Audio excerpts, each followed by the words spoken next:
BJP के राज्यसभा सांसद रेखा शर्मा को लेकर कुलदीप बिश्नोई ने खुला चैलेंज दे दिया। बिश्नोई ने वीडियो जारी कर उनसे माफी मंगवाने की मांग की। अपनी वीडियो में खुद को वही पुराना बब्बर शेर बताने वाले कुलदीप बिश्नोई ने फिर इससे आगे बीजेपी प्रदेश अध्यक्ष मोहनलाल बडौली को लेकर भी बयान दिया कि मुझे मजबूर मत करिए आप लोग कि मैं कोई ऐसा कदम उठाऊं कि आपको दोबारा अर्श से फर्श पर लेकर आ जाऊं।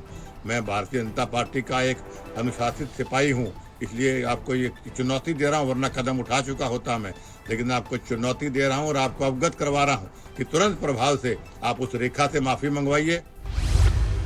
भजनलाल पर रेखा शर्मा की तरफ से की गई टिप्पणी को लेकर मार्का के टेक्सास से वीडियो जारी। कुलदीप बिश्नोई ने हरियाणा बीजेपी को खुला चैलेंज दे दिया। इस मामले पर बोले जयप्रकाश। रेखा शर्मा जी ने जो बात स्वर्गीय चौधरी भजनलाल जी के प्रति कही वो निंदनीय है और बीजेपी के जो प्रदेश अध्यक्ष हैं वो ये कहते हैं कि उनका व्यक्तिगत पॉलिटिकल मंच, पार्टी के मंच से कोई नेता जो बात कहेगा, भाषण देगा, वो पार्टी का माना जाता, व्यक्तिगत नहीं माना जाता। अगर वो का पौष इलाका गलियों की गड़बड़ाहट से उस समय गूंज उठा जब दो बाइकों पर सवार होकर आए हथियारबंद युवकों ने सौरभ यादव के घर के बाहर फायरिंग कर दी। हवाई फायरिंग की आवाज सुनकर सौरभ यादव के सुरक्षाकर्मी घर से बाहर निकले तो बदमाशों की तरफ से राइफल निकाली गई और हथियारबंद बाइक सवार युवकों ने सुरक्षाकर्मी पर फायरिंग की।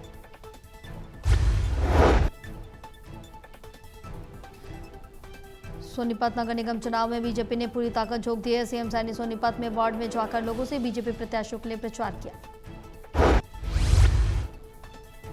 स्थानीय वार्ड वासियों ने कहा है कि मुख्यमंत्री को वार्ड की समस्याओं से भी अवगत करवाया जाएगा। यानी नेताओं के साथ साथ जनता भी सीएम के आने का बेसब्री से इंतजार कर रही है।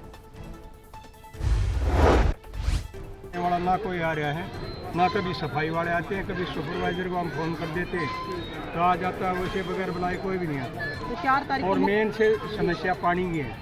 पानी का जो है बिल्कुल प्रेशर नहीं दे रहा कोई, इसका मतलब बीजेपी का कोई बीजेपी तो ये कह रही है कि सोनीपत को स्मार्ट सिटी बनाएंगे। बिल्कुल कुछ नहीं करे, कई सेक्टर के अंदर कुछ भी नहीं किया। कोई दिखा दो। 4 तारीख को मुख्यमंत्री आ रहे हैं, वार्ड में वोट मांगने की अपील करेंगे, तो क्या आप लोग बताएंगे उन्हें ये समस्या? हाँ जरूर।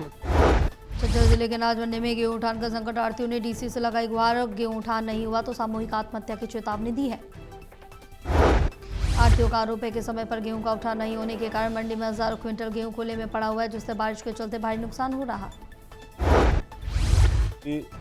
बार बार बरसात का मौसम हो है, गेहूं का क्वालिटी भी खराब हो रही है, साथ में गेहूं गल भी रहा है मौसम के कारण।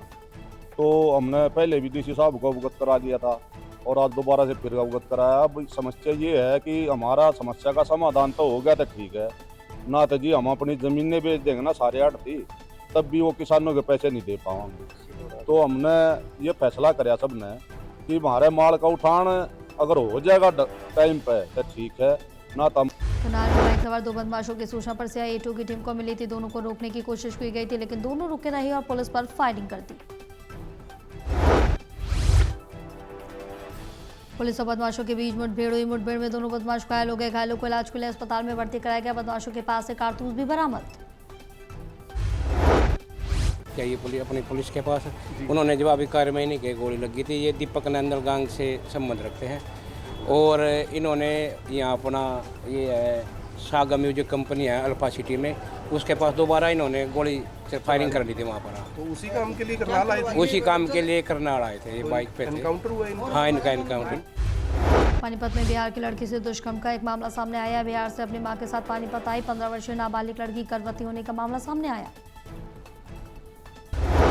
करनाल में शातिर चोरों ने मकान में चोरी की वारदात को दिया अंजाम। शातिर चोर चोरी की वारदात को अंजाम देने के बाद सीसीटीवी कैमरों का DVR भी लेकर फरार। परिवार के लोग शादी समारोह में शामिल होने के लिए गए थे। पीछे से चोरों ने मकान में लगाई सेंध। सीसीटीवी कैमरे में 3 युवकों को कैद। मामले की जांच में जुटी पुलिस। ताला खुला हुआ था और अलमारी खुली हुई थी, बक्सा खुला हुआ था, बेड खुला हुआ था, सारा सामान बिखरा हुआ था, जिससे हमें महसूस हो गया कि यहाँ कोई न कोई चोरी की वारदात कर चुका है कोई, और इतने साथी थे। करनाल में 2 दिन से लापता व्यक्ति का शव संदिग्ध परिस्थितियों में मिला। घटना की सूचना मिलते ही मौके पर पहुंची पुलिस की टीम शव को कब्जे में लेकर मामले की जांच में जुटी।